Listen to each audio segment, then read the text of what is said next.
ছোট ভাই ছোট ভাইকে বলতেছে, ছোট ভাই জি তুই আবু জাহেলকে দেখা যায় তার দেহ অনেক লম্বা, ঘাড় বড়। হারফ টিভি, সত্য সমাগত, মিথ্যা বিতাড়িত। ঘোড়ার আদর্শই ঘোড়ার পিঠে। কাজী আমরা তো ছোট মানুষ, আমরা তার ঘাড় লাগর পাবো না। তাকে যে আমরা হত্যা করব, কাজী যুদ্ধ করব, ঘাড় যেহেতু লাগর পাবো না।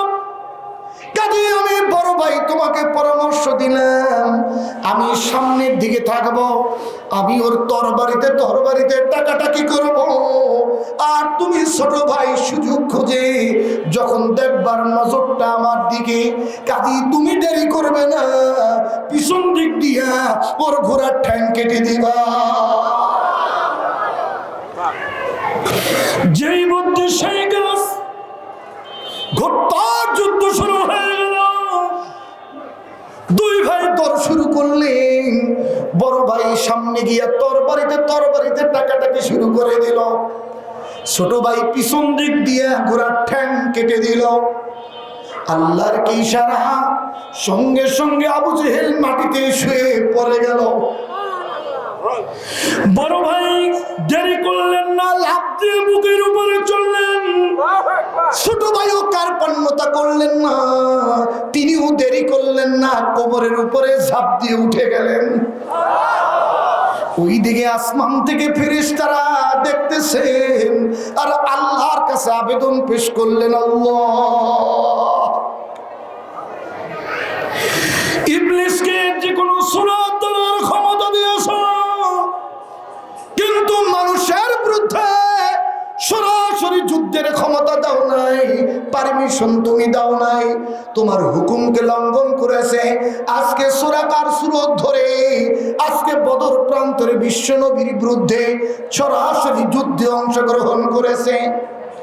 আমরাও আসমানের ফেরেশতা, মানুষের বিরুদ্ধে যুদ্ধের পারমিশন আমাদের নাই, কিন্তু তোমার দরবারে আপিল করলাম, ওই ইবলিসের বিরুদ্ধে যুদ্ধ ঘোষণা করলাম। যেহেতু ইবলিস আজকে সূরাকার সূরত ধরে তোমার লঙ্ঘন করেছে, বদর প্রান্তরে সরাসরি হাজিরা দিয়েছে, যুদ্ধে উপস্থিত হয়েছে, আমাদেরও অনুমতি দাও, ওই শয়তানের বিরুদ্ধে আমরা বদর প্রান্তরে উপস্থিত হব।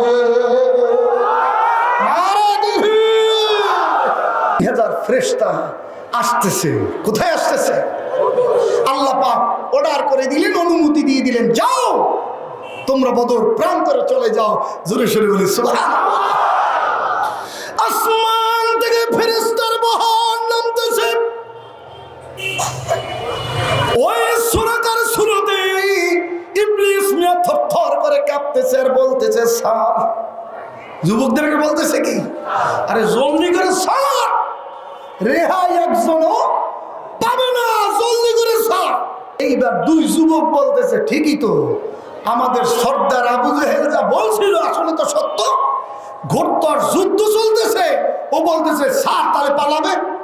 ধরছে টাইট করছে, ধরছে কি, ধরছে টাইট করলে। এইবার বলতেছে, আসলে জলদি করে স্যার, আমি যা দেখি তোরা তা দেখো না। বলে আবার কেমন কথা, তুমি যে দেখো আমরা তা দেখি না। ওই আসমান থেকে ফেরেশতা আসতেছে। আসমান থেকে কি রেহাই নাই, জলদি করে স্যার। ধরছে তো টাইট কইরা। এইবার বল, দেখে তো সারে না।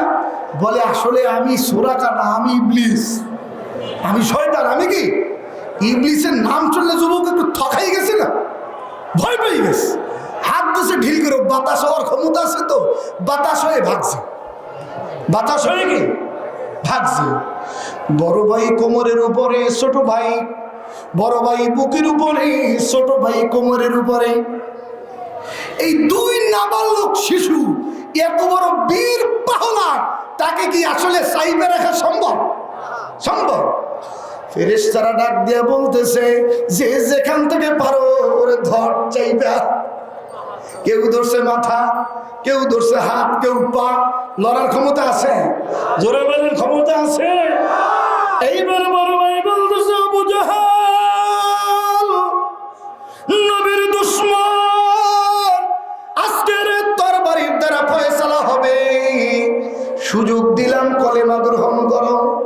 যদি কলেমা গ্রহণ করো তোমাকে মুক্ত করে দিব, ছেড়ে দেওয়া হবে। কিন্তু যদি কলেমা গ্রহণ না করো তরবারির দ্বারা ঘাড় দ্বিখণ্ডিত করে দিব। ঘাড় কি হবে? দ্বিখণ্ডিত। আবু জেহেল ছিল অহংকারী, নবী সত্য জানতো না, বহু দলিল প্রমাণ দেখেছে, সত্য নবী বুঝেছে, চিন্তা করে আমার তাহলে লিডারগিরি টিকে না, আমার দল বলের হাতে তো আমার অনুসারী, তাহলে আমার কি নেতৃত্ব থাকে না, লিডারগিরি সর্দারগিরি থাকে না যদি মুহাম্মাদের হাতে বয়াত হই। আসলে কিন্তু জানতো মুহাম্মদ সত্য, অহংকারী, অহংকারের বশবর্তী হইয়া এইবার বলতেছে যে কলেমা নিতে রাজি। ঠিক আছে তাহলে কি গদ্দাম শেষ? বলে থামো, আবদার আছে। নিয়ম ছিল কেউ আবদার করলে কি আবদারটা রাখা। বলে কি আবদার? বলে কাটবা তো ঘাটটা, কিন্তু ঘাটটা একটু এই গোড়া দিয়ে কেটু, মাছ বরাবর না। কোন দিক দিয়ে? এই ঘাড়ের এই সিনার লোক দিয়ে কি ঘুরাইয়া কাইটো। এখন দুই ভাই আশ্চর্য হয়ে গেলেন। বলে আবু জেহেল কলেমা গ্রহণ করবে না, ঘাট দিতে চায়, তা আবার তার মন মতো কাটতে বলে, কারণটা কি? বলে ঘুরাইয়া কাটতে, কারণটা কি? বলে এই আবু জেহেল কারণটা কি? বলে তোমরা তো ছোট মানুষ, এর দূর বুঝবা। কারণ হলো আমি যে এত বড় সর্দার লিডার, আমার ঘাটটা দেখে যেন বোঝে যে যেমন তেমন লিডার না, ঘাটটা এত বড়। জোরে বলেন না, আর মরার সময় অহংকার ছিল কি ছিল না? হ্যাঁ, যে ঘাটটা দেখে বুঝু যে যেমন তেমন সর্দার ছিল না আবু জেহেল, ঘাটটা এত বড় লম্বা। না গদ্দার দ্বিখণ্ডিত হয়ে গেল, ৭০ জন লিডার কতল হয়ে গেল। কয়জন? সেকেন্ড পর্যায়ে ৭০ জন বন্দী হয়ে গেল। মুসলিমরা নারায়ে তাকবীর আল্লাহু আকবার ধ্বনি দিলেন, মুসলিমরা বিজয় লাভ করলেন, কাফেররা পালাইতে লাগলো। ৭০ জন কতল, ৭০ জন বন্দী, মুসলিমরা বিজয় লাভ করলেন। জিবরাইল ফেরেশতা নবীর কানে কানে বললেন, নবী গো, এই টাইমে এই মুহূর্তে পারস্যের উপর দিয়া রোম বিজয় লাভ করেছে।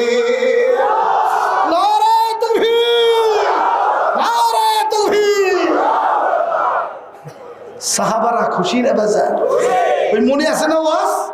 ওই ১০০ উট চুক্তিনামা মনে আছে? এইবার আবু বকর বলতেছে, নবী একটু অনুমতি দেন, চুক্তিনামা আছে, একটু ১০০ উট নিয়ে আসি, আর কোরআন যে সত্য, ইসলাম যে সত্য, একটু প্রচার করে আসি। নবী এইবার অনুমতি দিলেন, যাও মক্কায় চলে যাও। মক্কায় কি এক পর্যায়ে আবু বকর চুক্তিনামা নিয়ে গেলেন, যাইয়ে দেখে হায় রে হায়, ওই যে লিডার, কাফের লিডার উবাই ইবনে খালফ, দেখে যে সে ওই যে ৭০ জন কতল হয়েছে তার ভিতরে সেও একজন। তার জেন্দা নাই, জেন্দা কি জাহান্নামে চলে গেছে। এখন ছেলে সন্তান যারা আছে তাদের কাছে গিয়ে পেশ করলো, তোমরা তো তার কি কাজী, আজকে তোমরা তার সয় সম্পত্তির মালিক, এখন কারা ওয়ারিস কারা? কাজী এই তোমার বাবার চুক্তি, তাড়াতাড়ি এই ১০০ উট দাও। এখন বাইরে ওই তার সন্তানরা দিতে কয়, যদি তোমরা না দাও তাহলে সব মক্কার লোক নিয়ে বিচার ফয়সালায় বসবো। বিচার ফয়সালায় যেহেতু তোমার বাবার সিগনেচার আছে, সিলসপ্পর আছে, আমারও কি সিলসপ্পর আছে, সাক্ষী সমন্ত আছে। বলে তাহলে একটু কাজ করেন, আপনি বসেন, আমরা একটু বুঝ করি আসি। বুঝ করতে গেছে আবু সুফিয়ানের কাছে। কার কাছে? সে অনেক বুদ্ধিমান না, গোবর ধৌত করলেই বুঝছে যে কোন দেশের উট, মদিনার উট, তাহলে কি জানি না। এইবার কাছে মুরব্বীর কাছে গিয়ে বলে, খবর তো ভালো না। কি খবর? এমনি আবু বকর আসছে ১০০ উট নিতে, চুক্তিনামা ছিল যে বাবার সাথে। কয় হ্যাঁ, তো আমরাও জানি। কয় জলদি করে, সবাই জানার আগে জলদি করে ১০০ উট দিয়ে দাও। বলে কারণ? যত দেরি করবা, কোরআন যে সত্য, ইসলাম যে সত্য, এইটা তত প্রকাশ বেশি পাবে। কাজে মক্কা থেকে তাড়াতাড়ি ১০০ উট নিয়ে মদিনায় চলে যা, তাহলে এদেশের মানুষ বেশি জানবে। ১০০ উট দিয়ে দিস। ১০০ উট কি? আবু বকর সে জ্ঞানী না, এখন রওনা করছে জন্মভূমি মক্কায়, মামু বাড়ি খালু বাড়ি কোথায়? হ্যাঁ, এইবার দীর্ঘদিন আসতে পারে না এই মক্কায়, আর মামু বাড়ির দিক রওনা করছে। এখন বলে আপনি যাইবেন এই পথে মদিনায়, ওই দিকে যান, কারণটা কি? বলে এতদিন তো আসতে দাও না, একটু মামু বাড়ি যাই দেখা করতে আসছে। মামু বাড়ি গেছে, সাথে 100 উট। কত? জিজ্ঞেস করে কি খবর? কয় দেখো এই চুক্তি নেবা, কোরআন সত্য, ইসলাম সত্য। জোরে সরে বলেন না সুবহানাল্লাহ। খালু বাড়ি কয় কোরআন সত্য, ইসলাম সত্য। জোরে বলেন না সুবহানাল্লাহ।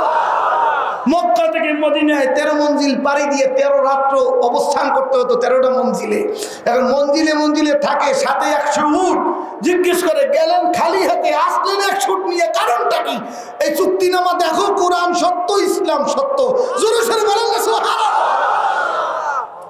এইবার পৌরবাসী যারা আজকের মাহফিল অ্যাটেন্ড করছেন, একটু জবানটা ছেড়ে দিয়ে জোরে সোরে বলেন কোরআন সত্য না মিথ্যা? কোরআন কার কথা? কোরআন কার কালাম? এই কোরআনের মাধ্যমে ময়দানে হাসরে तमाम জীবনের হিসাব নিকাশ পুঙ্খানুপুঙ্খ রূপে আল্লাহর আদালতে বুঝাই দিতে হবে। ঠিক না বেঠি? तमाम কোরআনে ইহু জগৎ থেকে পরজগতের দিকে যে রাস্তার বর্ণনা আছে তা হলো 3টা। কয়টা? জোরে বলেন। ইহু জগৎ আপনার আমার জন্য যে বিশেষ করে 2টা জগৎ, ইহু জগৎ, পরজগৎ। ইহু জগৎ অস্থায়ী, পরজগৎ চিরস্থায়ী। ঠিক না ভাই? ঠিক। ইহু জগৎ চিরদিন থাকবেন এই দেশে, একদিন একদিন হায়াতের বেলা ওই পশ্চিম আকাশে স্থগিত হবে। হ্যাঁ, আজরাইল ফেরেশতা হায়াতের রশি ধরে টান দিবে, ওই মসজিদের কোণের মৃত্যুর খাট দুয়ারে আসার জন্য রেডি হবে, প্রস্তুতি গ্রহণ করবে। আজ না হয় কাল। ঠিক না বেঠি? পৃথিবীর এমন কোন শক্তি নেই 1 সেকেন্ড আপনাকে আমাকে বাঁচিয়ে রাখবে, আছে? কাজে ইহু জগৎ থেকে কোথায় যেতে হবে? পরজগতে যেতে হবে কি হবে না? ইহু জগৎ থেকে পরজগতের দিকে রাস্তা হলো 3টা। একটার নাম হলো সিরাতাল মুস্তাকিম, জান্নাতের রাস্তা। একটার নাম কি? সবাই বলেন, একটার নাম কি? আর 2টা হলো মাগদুব আর দল্লিন। একটার নাম মাগদুব আর একটার নাম কি? দল্লিন। সূরা ফাতিহা মুখস্থ সবাই আছে? তাহলে এই যে 3 রাস্তার বর্ণনা সূরা ফাতিহার শেষ অংশে আল্লাহ পাক বর্ণনা করছেন কি করেন নাই? ইহদিনাস সিরাতাল মুস্তাকিম বর্ণনা করছে কি না? গায়রিল মাগদুবি আলাইহিম ওয়ালাদ দল্লিন। তাহলে রাস্তা হইল 3টা। সিরাতে মুস্তাকিম অর্থাৎ জান্নাতের রাস্তা। কোন রাস্তা? জোরে বলেন। জান্নাতের রাস্তা। আবু বকর, ওমর, ওসমান, আলী যারা আল্লাহর রাসূলকে সত্য নবী হিসেবে গ্রহণ করেছিলেন, আল্লাহর পয়গম্বর হিসেবে গ্রহণ করেছিলেন, এমনি ভাবে নবীর হাতে বায়াত গ্রহণ করেছিলেন, সত্যিকারের দ্বীন শিক্ষা গ্রহণ করেছিলেন, নবীর হিদায়াত গ্রহণ করেছিলেন। আল্লাহ পাক এই সমস্ত সাহাবায়ে কিরামদের উপরে রাজি না বেজা? জোরে বলেন, রাজি না? খুশি না? খুশি হওয়ার সঙ্গে সঙ্গে জান্নাতের দিকে একটা রাস্তা প্রশস্ত হয়ে গেছে। কোথায় রাস্তা পড়ছে? হ্যাঁ, এই রাস্তার নাম হলো সিরাতে মুস্তাকিম। নবীর বর্তমানে যারা নাইবে নবীদের ইত্তেবা অনুসরণ করবে, নবীর বর্তমানে যারা হক্কানি মুহাক্কিক নাইবে রাসূলের ইত্তেবা অনুসরণ করবে, সত্যিকারের দ্বীন কবুল করবে, দলিল প্রমাণ পাওয়ার পরে যারা সত্যিকারের দ্বীন কবুল করবে, আল্লাহ পাক তাদের উপরে খুশি হয়ে জান্নাতের দিকে একটা রাস্তা প্রশস্ত করবেন, যে রাস্তার নাম হলো সিরাতে মুস্তাকিম। মোটামুটি ব্যাপক না, অল্প তাফসিরে বুঝছেন সিরাতে মুস্তাকিম অর্থাৎ জান্নাতের রাস্তা। এতটুকু বুঝছেন না? ঠিক না ভাই? ঠিক। কিন্তু এই আবু জাহেল, উতবা, সাইবা, মুগীরা নবী সত্য বুঝেছে, হাজারো প্রমাণ পেয়েছে। নবীর দরবারে এসে বসে, ও আব্দুল্লাহর ছেলে মুহাম্মদ, কাজী ওই যে পূর্ণিমার চাঁদ দেখা যায়, যদি চাঁদকে তুমি দ্বিখণ্ডিত করে দেখাতে পারো, আমি আবু জাহেল একা নয়, আমার দলবল নিয়ে তোমার কলেমা গ্রহণ করব।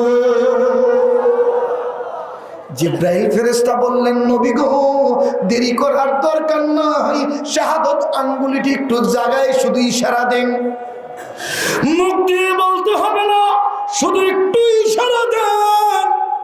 নবী শাহাদত আঙ্গুলি জাগাইলেন, চাঁদের দিকে ইশারা দিলেন, ভাগ হও, কি হন, দ্বিখণ্ডিত হন। সঙ্গে সঙ্গে তাফসীর প্রমাণ করি, চাঁদ দ্বিখণ্ডিত হয়ে কাঁপতে কাঁপতে জমিনের দিকে পড়ে যাচ্ছিল। আল্লাহর হুকুমে আবার সঙ্গে সঙ্গে নবী বললেন, চাঁদ শাবক জায়গায় জোড়া লেগে যাও। সঙ্গে সঙ্গে জোড়া লেগে গেল। চিৎকার মেরে জবান ছেড়ে বলে সুবহানাল্লাহ। এইবার আবু জেহেল চিৎকার শুরু করে দিল, দলবলদেরকে নিয়ে বলতেছে, মুহাম্মদ বড় জাদুকর, চাঁদেও জাদু লাগাই দিছে। জোরে জোরে বলি নাউজুবিল্লাহ। দলিল পাইছে, সত্য নবী বলছে, দিন কবুল করছে। হ্যাঁ, এখন যেই মাস, এই মাসই মেরাজ হয়েছিল। কি হয়েছিল? কোন নবীর মেরাজ হয় নাই, বিশ্ব নবী সশরীরে 7 আসমান ভেদ করে, সিদরাতুল মুনতাহা ভেদ করে, 70,000 নূরের পর্দা ভেদ করে আরশে আজিমে আল্লাহর দিদার লাভ করেছিলেন, যেখান থেকে 5 ওয়াক্ত নামাজ নিয়ে এসেছিলেন। জোরে বলেন সুবহানাল্লাহ। হ্যাঁ, যখন মেরাজে 27 বছর পার হয়েছিল, কত বছর? হ্যাঁ, উম্মে হানির ঘরে শায়িত ছিলেন। যখন জিব্রাইল বললেন, আপনার এই ভরাক্রান্ত হৃদয় নিয়ে চিন্তাগ্রস্ত হতে হবে না, আল্লাহ রাসূলকে একটু অভিবাদন জানাইলেন যে আল্লাহর সাথে আপনার দিদার হবে, মোলাকাত হবে। যাই হোক, এক পর্যায়ে যখন দীর্ঘ 27টি বছর পার হয়ে গেল, যখন নবী উম্মে হানির ঘরে আসলেন, দেখে উম্মে হানির ঘরে উজু বানাইছিলেন। উজুর পানি যে এইভাবে গড়াইতেছে, এখনো শাবক গড়াইতেছে। ধরে বলেন সুবহানাল্লাহ। দরজা খুলছেন, করা নড়তেছিল, এখনো নড়তেছে। জোরে সোরে বলেন আল্লাহু আকবার। সম্ভব না? হ্যাঁ, আল্লাহর কুদরতে সম্ভব কিনা? দুনিয়ার সময়কে স্টপ করে দিলেন, বন্ধ করে দিলেন, আল্লাহ হুকুম দিলেন, স্টপ হয়ে যাও দুনিয়ার সময়। দুনিয়ার কোন মানুষ যেন বুঝতে না পারে আমার দোস্ত বিশ্ব নবী জমিনে নাই, আমি আসমানে তুলে নিয়ে এসেছি। 27 বছর পার হয়ে গেল। নবী যখন এই ওয়াজ শুরু করলেন, আবু বকর রাদিয়াল্লাহু তাআলা আনহু বললেন, অবশ্যই আমি এটা বিশ্বাস করি সত্য। সাহাবায়ে কেরামরাও বিশ্বাস করছেন, ঠিক না বেঠিক? আবু বকর উপাধি পেলেন সিদ্দিক। ওইদিকে আবু জাহেল, উতবা, সাইবা, মুগীরা, তারা তো সুযোগ খুঁজতেছিল। বহাজে তো একবারও পারলাম না, বহাজে একবারও টিকলাম না। এইবার এক মহা সুযোগ। কি এক আবল তাবল কথা বলতেছে অনুসারী তার যত দলবলদের কাছে, যে তার নাকি উর্দু গমন হয়েছে, 7 আসমান সব ভেদ করছে, সিদরাতুল মুনতাহা পারাইয়া 70,000 নূরের পর্দা ভেদ করে আরশে আজিমে গেছেন। তাও আবার নাকি 27 বছর সেখানে আল্লাহর সাথে দিদার হয়েছে। এইবার এই কথার দ্বারা তাকে আমি মিথ্যা প্রমাণ করব, এই কথা সত্য হতে। কারণ যদিও আমি আসমানে যাইতে পারি নাই, উঠতে পারি নাই, কিন্তু মুহাম্মদ যে বলে মক্কা থেকে এমনি ভাবে বাইতুল মুকাদ্দাসে নিয়ে গেছেন, সেখানে নাকি সমস্ত নবী পয়গম্বরদেরকে নিয়ে তিনি 2 রাকাত নামাজ আদায় করছেন, ইমামতি করছেন। বাইতুল মুকাদ্দাস তো আমার ভাতিজা মুহাম্মদ সুখী দেখে নাই, জীবনে যাই নাই, কিন্তু আমি গিয়েছি, আমি দেখেছি। আমি যাই হোক, এই জাবল তাবল কথা বইলা লোক ভারী করতেছে। এইবার সুযোগ, দলবল নিয়ে বিশ্ব নবীর দরবারে হাজির। বলে, ভাতিজা মুহাম্মদ, যে আবল তাবল কথা শুরু করছো, তোমার নাকি মেরাজ হয়েছে? বলে হ্যাঁ মেরাজ হয়েছে। তুমি নাকি সপ্ত আসমান ভেদ করেছো, সিদরাতুল মুনতাহা ভেদ করে আরশে আজিমে চলে গেছো? বলে হ্যাঁ। সেখানে নাকি তুমি দীর্ঘ 27 বছর কাটাইছো? বলে হ্যাঁ। বলে তুমি যে আর একটা কথা বলতেছো, মক্কা থেকে নাকি তুমি 2 রাকাত নামাজ গিয়ে তুমি আদায় করেছো বাইতুল মুকাদ্দাস? বলে হ্যাঁ। বলেন না সুবহানাল্লাহ? বলে ঠিক আছে, আজকে তোমাকে আমি একটা পরীক্ষা করব, যদি এই পরীক্ষায় তুমি পাস করো তাহলে আমি একা না, আমার দলবল নিয়ে মুসলমান হয়েছে। কি চাচাজান বলেন? প্রশ্ন করলো এবার আবু জেহেল, হে ভাতিজা মুহাম্মদ, তুমি যে বাইতুল মুকাদ্দাস গিয়েছো, কাজী বলো উত্তর পাশে কয়টা কপাট, কয়টা জানালা? দক্ষিণ পাশে কয়টা কপাট, কয়টা জানালা? চতুর্দিকে কয়টা কপাট, কয়টা জানালা? নবী গেছেন রাতে, নবী তো আনন্দে উৎফুল্ল, আল্লাহর দিদার হবে আরশে আজিমে চলে যাবে। সে কি ওই জানলা কপাট গুনছে? জানলা কপাট গোনার জন্য গেছেন? এইবার তিনি তো একটু থমকে গেলেন, তিনি তো জানলা কপাট গুনে দেখেন নাই। জিবরাইল ফেরেশতা এসে হাজির হয়ে গেল, বললেন নবী গো চিন্তাগ্রস্ত হতে হবে না, কাফের সর্দার আবু জাহেল যে প্রশ্ন করেছে, আল্লাহ পাক অর্ডার দিয়ে দিলেন জিবরাইল যাও টোটাল বাইতুল মুকাদ্দাসের ছবিটা আমার দোস্ত আমার হাবিব বিশ্ব নবীর চোখের সামনে ধরো। মারা দেবী সম্ভব কি সম্ভব না? হ্যাঁ সম্ভব, আল্লাহর কুদরতে সম্ভব। এইবার টোটাল ছবিটা জিবরাইল ফেরেশতা চোখে ধরছে। এইবার গুনে গুনে বলতেছে উত্তর পাশে এই কয়টা কপাট, এই কয়টা জানালা, দক্ষিণ পাশে এই কয়টা কপাট, এই কয়টা জানালা। আবু জেহেল গেল হায় রে হায়, সব তো মিলে গেল। সব কি বলে? মস্ত বড় জাদুকর ভাবছে। বলেন না হুজুবিল্লাহ। তাহলে আবু জেহেল সত্য নবী বুঝেছে কিন্তু কবুল করছে। এইবার আল্লাহ আবু জেহেল সাহেব মুগিরা কাফের মুশরিকদের উপরে খুশি না বেজান? জোরে বলতে হবে, খুশি না বেজান? বেজান হওয়ার সঙ্গে সঙ্গে জাহান্নামের থেকে একটা রাস্তা প্রশস্ত হয়ে গেছে, যে রাস্তার নাম হলো মাগদুম। রাস্তার নাম হলো কি? জোরে বলেন, রাস্তার নাম কি? এটা জাহান্নামের রাস্তা। কিসের রাস্তা? আবু জেহেল, উতবা, সাইবা, মুগীরা সত্য নবী বুঝছে, দলিল প্রমাণ পেয়েছে, তবু ঘাড় মোড়াইছে, অহংকারের বশবর্তী হইয়া দূরে সরে রয়েছে, বিরোধিতা করেছে। আল্লাহ পাক বেজার হয়ে জাহান্নামের দিকে রাস্তা খুলে দিয়েছে। নাম কি? মাগদুম। জোরে বলে নবীর বর্তমানে যারা নাইবে নবী, সত্য নাইবে নবী বুঝবে, দলিল প্রমাণ পাওয়া সত্য, সত্যিকারের দিন কবুল করবে না, হাদির হিদায়াত গ্রহণ করবে না। আল্লাহ পাক তাদের উপরে বেজার হয়ে জাহান্নামের দিকে রাস্তা প্রশস্ত করবেন, যে রাস্তার নাম হলো মাগদুম। রাস্তার নাম কি? মাগদুম।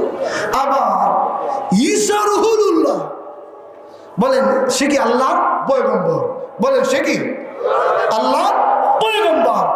এইবার একদল আছে, ঈসারে বলে ছেলে খোদা, মরিয়মরে বলে মা খোদা, আল্লাহকে বলে বাপ খোদা। খোদা কয়? জোরে বলেন নাউযুবিল্লাহ। জোরে বলেন নাউযুবিল্লাহ। আল্লাহ কয়জন? আরো জোরে কুল হুয়াল্লাহু আহাদ। আল্লাহ কয়জন? ঈমানের মাসালা।